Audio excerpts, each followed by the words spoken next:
Assalamualaikum warahmatullahi wabarakatuh. Waalaikumsalam warahmatullahi wabarakatuh. Selamat pagi anak-anak. Selamat pagi, Ibu. Bagaimana kabarnya hari ini? Baik. Alhamdulillah baik ya. Sebelum kita mulai pembelajaran pada pagi hari ini, mari kita berdoa terlebih dahulu. Silakan untuk ketua kelasnya Mbak Linda dipimpin berdoa. Sebelum memulai pelajaran hari ini, alangkah baiknya kita berdoa terlebih dahulu. Berdoa mulai. Berdoa selesai. Ibu absen terlebih dahulu ya. Linda binti, Hadir. Mita Rahmawati, Hadir, Bu. Anggi Setiawati. Hadir. Ya, baik hadir semua ya berarti. Sebelumnya ada yang masih ingat materi minggu lalu itu tentang apa? Masih teks prosedur. Ya betul, teks prosedur. Teks prosedur itu teks apa yang menjelaskan? Saya. Langkah-langkah. Betul, menjelaskan langkah-langkah urutan. Nah, untuk hari ini kita akan belajar tentang teks berita. Nanti Ibu akan jelaskan apa itu teks berita, unsur-unsurnya, dan juga kaidah kebiasaannya. Nanti di akhir kita akan main games. Sebelumnya Ibu mau tanya dulu nih, ada yang pernah baca atau dengar berita? Pernah. Pernah? Ya. Mbak Sherly, baca berita apa? Berita itu Bu, kecelakaan di TV. Oh ya di TV. Iya. Mbak Erlita, baca berita Di HP. ya ya di HP ya. Jadi berita yang kita baca di media cetak maupun media online itu merupakan contoh salah satu dari teks berita. Sebenarnya apa sih teks berita itu? Teks berita adalah teks yang berisi berbagai informasi mengenai suatu peristiwa yang aktual dan faktual. Aktual sendiri artinya adalah terkini atau terbaru, dan faktual artinya sesuai dengan fakta atau benar-benar terjadi. Jadi teks berita itu harus memuat informasi yang terkini dan juga benar-benar terjadi. Teks berita itu mempunyai unsur yang bisa kita sebut dengan unsur adik simba. Unsur adik simba apa saja bisa disebutkan? Apa, gimana, kapan, siapa, mengapa, bagaimana. Ya betul. Nah ini ada penjelasannya. Silahkan yang mau baca angkat tangan. Saya. Ya Mbak Sadia silahkan dibaca. Satu saja ya, Bu. Ya unsur yang apa? Unsur yang pertama apa?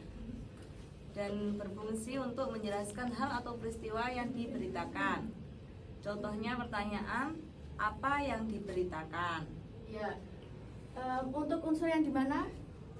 Mita silahkan dibaca. Unsur di mana? Fungsinya untuk menjelaskan tempat terjadi peristiwa yang diberitakan. Contohnya, di mana peristiwa itu terjadi. Ya, yang selanjutnya unsur kapan. Ayo, siapa yang mau baca sampai habis? Saya bisa.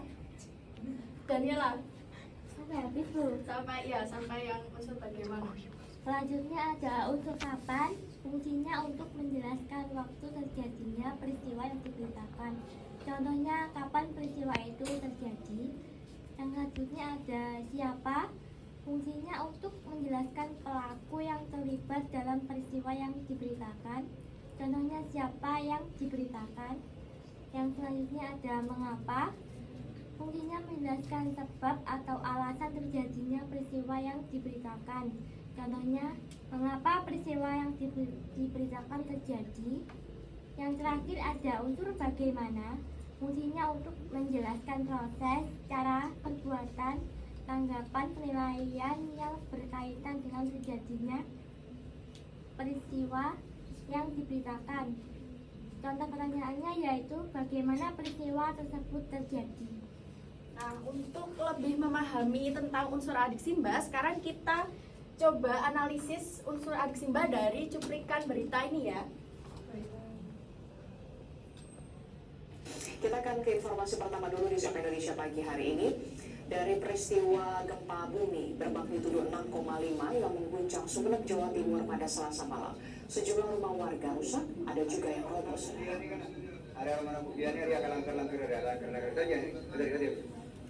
Gempa mengguncang Sumeneb, Jawa Timur sekitar pukul 23.49 waktu Indonesia bagian Barat. Guncangan kuat terasa hingga ke permukiman warga di Kecamatan Gayam, Pulau Sepudi.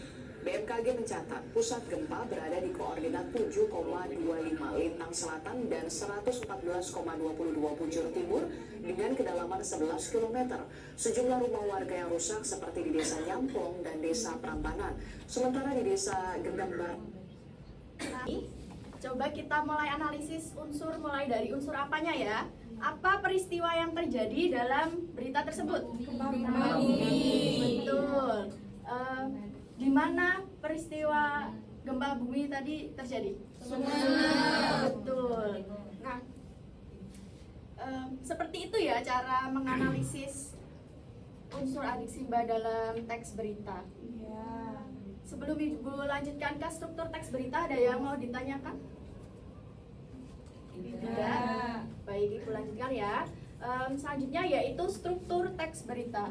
Struktur teks berita disusun berdasarkan pola piramida terbalik seperti ini ya. Nah, semakin atas atau di bagian awal itu berisi informasi penting atau pokok. Nah, semakin ke bawah itu berisi informasi yang semakin kurang penting. Unsur teks berita terdiri dari apa saja? Judul,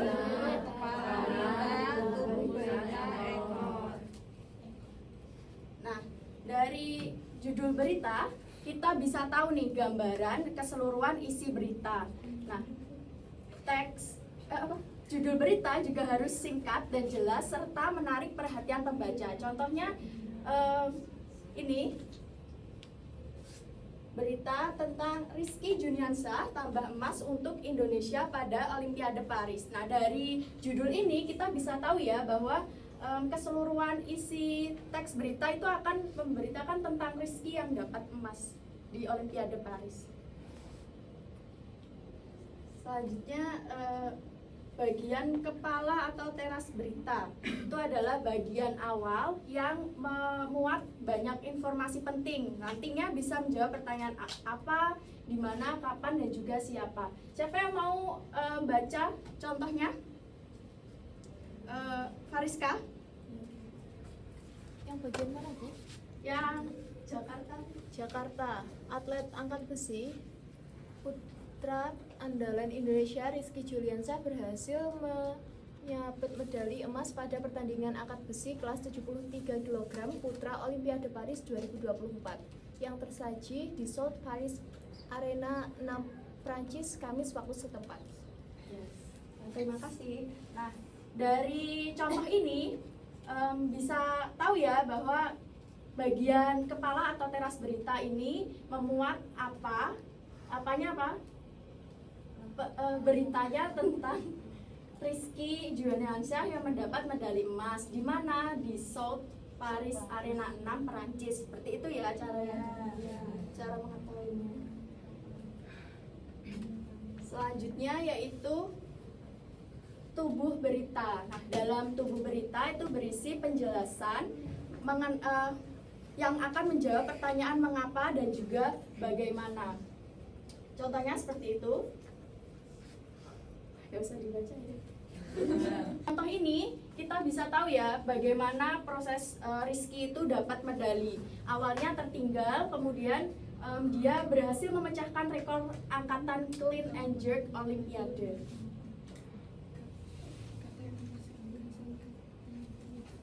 Dan yang terakhir, struktur terakhir yaitu ekor berita. Nah, dalam ekor berita ini berisi informasi tambahan. Nah, jika ekor berita ini dihilangkan, maka tidak akan mempengaruhi keseluruhan isi berita. Contohnya ini.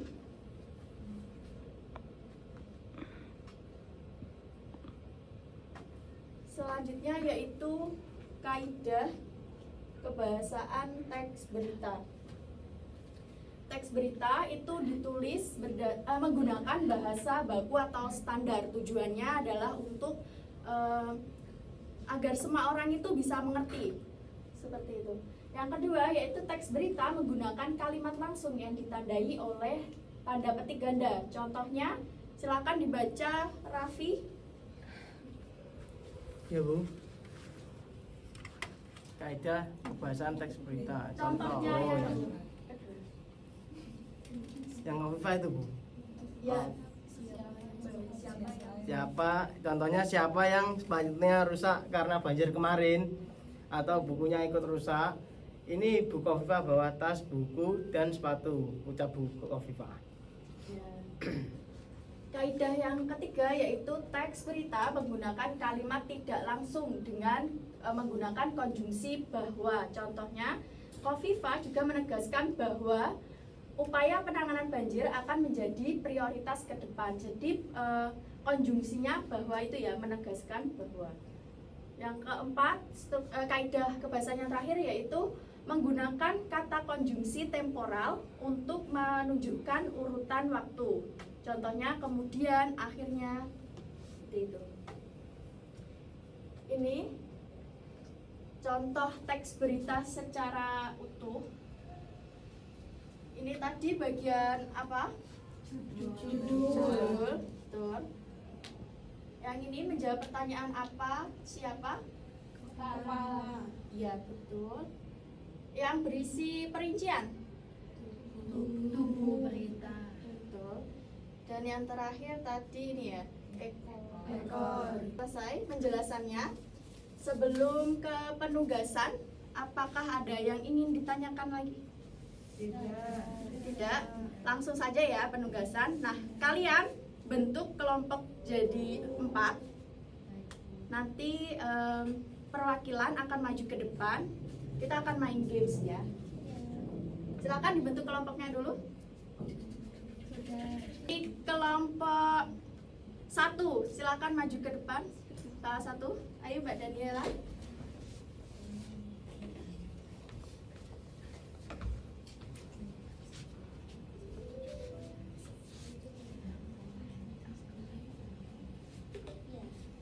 Betul.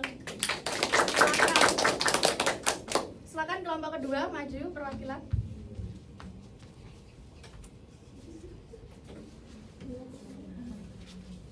Dibaca dulu ya soalnya ya.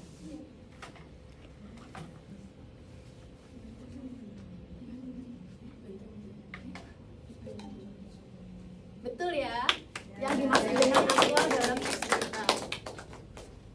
Baik, sudah ya. Sudah semua. Alhamdulillah, hari ini kita sudah belajar tentang teks berita. Untuk minggu depan, kita akan coba untuk praktik menulis teks berita ya.